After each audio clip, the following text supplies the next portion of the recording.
अस्सलाम वालेकुम। 2019 की एक रिपोर्ट के मुताबिक दुनिया भर के कम से कम 122 ममालिक ऐसे थे कि जिनके जो कर्जों तले बुरी तरह डूब चुके थे, और उनमें से कुछ ममालिक ऐसे थे कि जिन्होंने सोचना ही छोड़ दिया था कि हमने कर्जा वापस करना है, क्योंकि उनके पास वसाइल नहीं थे, उनके पास इतने अख्तियारात नहीं थे, उनके पास इतनी दौलत नहीं थी कि वो कर्जा वापस कर सकें। इसलिए वो कर्जे लेते रहे और फिर वो रिलैक्स हो गए कि या दिवालिया हो जाएंगे या किसी कोई हमारे ऊपर आके कब्जा कर लेगा जिसका हमने कर्जा देना है, कर्जा वापस नहीं कर सकते। ऐसे ऐसे ममालिक भी हैं, और ये सूरत हाल नाज़रीन बड़ी गंभीर हुई थी। यानी कि 2019 में 122 ममालिक थे, 2017 में 119 ममालिक ऐसे थे कि जो शदीद तरीन जो माली खसारे हैं, जो कर्जे हैं, उनके बोझ तले आए हुए थे। और अफ्रीका के मोज़म्बिक में तूफान आया, यानी कि अफ्रीका का एक मुल्क है जिसका नाम मोज़म्बिक है, उसके अंदर तूफान आया और उसकी बुरी हालत का अंदाजा इस बात से लगा लें कि तकरीबन 20 लाख लोग बदतरीन तरीके से मुतासिर हुए, और हुकूमत के पास किसी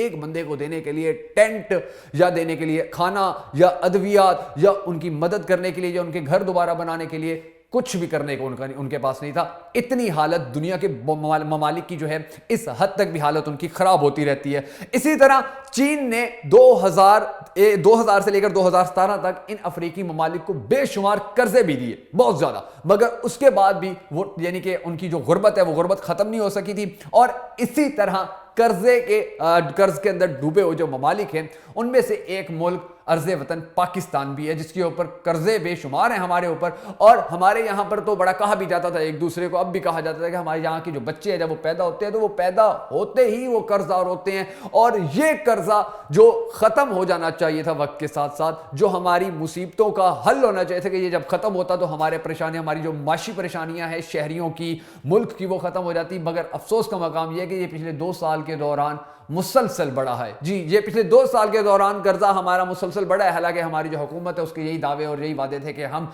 बैरूनी कर्जा नहीं लेंगे, अगर जो कर्जा पहले से लिया हुआ है वो खत्म कर देंगे, और इसके हवाले से बहुत सारी बातें भी की जाती हैं, दावे भी की जाते हैं कि हमने कर्जे खत्म कर लिए। हालांकि ऐसा है नहीं।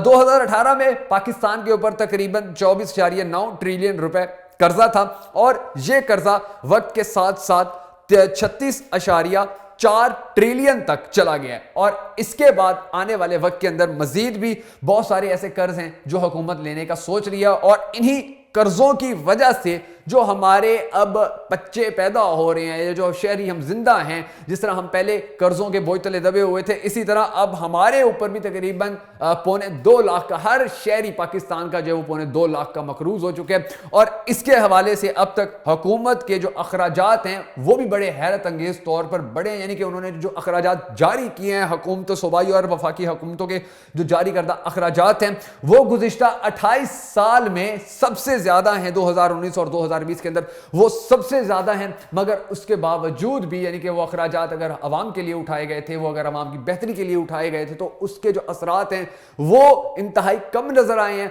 मगर जो हमारे कर्जे हैं वो मुसलसल बढ़ते चले गए हैं। और खुदा ना खास्ता, जिस तरह मैंने आपको वीडियो के शुरू में बताया है कि पाकिस्तान, बहुत सारे ममालिक ऐसे हैं कि जिन्होंने सोचना छोड़ दिया कि कर्ज हम नहीं उतार सकते, हम दिवालिया होंगे या कोई हमारे पास कब्जा कर लेगा। तो अगर पाकिस्तानी हुकूमत अपनी पॉलिसियां मजीद बेहतर ना की, या पाकिस्तान के जो हुक्मरान हैं उन्होंने संजीदा इकदाम ना उठाए, तो खुदा ना खास्ता हमारा हाल भी फिर वैसा ही हो जाना है। आज नहीं होगा तो 5 साल बाद हो जाएगा, 5 साल बाद नहीं होगा तो 10 साल बाद हो जाएगा, क्योंकि कर्जे बढ़ते जा रहे हैं। पाकिस्तान का हर शहरी मजीद मकरूज होता जा रहा है, और जब कर्जे हद से ज्यादा बढ़ेंगे तो उसका फिर साफ मतलब ये होगा कि जब मुल्क दिवालिया हो जाएगा, या फिर कोई वो मुल्क जिसने हमें कर्जे दिए हुए हैं वो हमारे ऊपर आगे बैठ जाएगा, हम पे मुसल्लत हो जाएगा, और हम फिर गुलामी की जो अंधेरी राहें हैं उनमें भटकने के लिए हमारी नस्लें जो हैं वो फिर जलीलो ख्वार हो जाएंगी।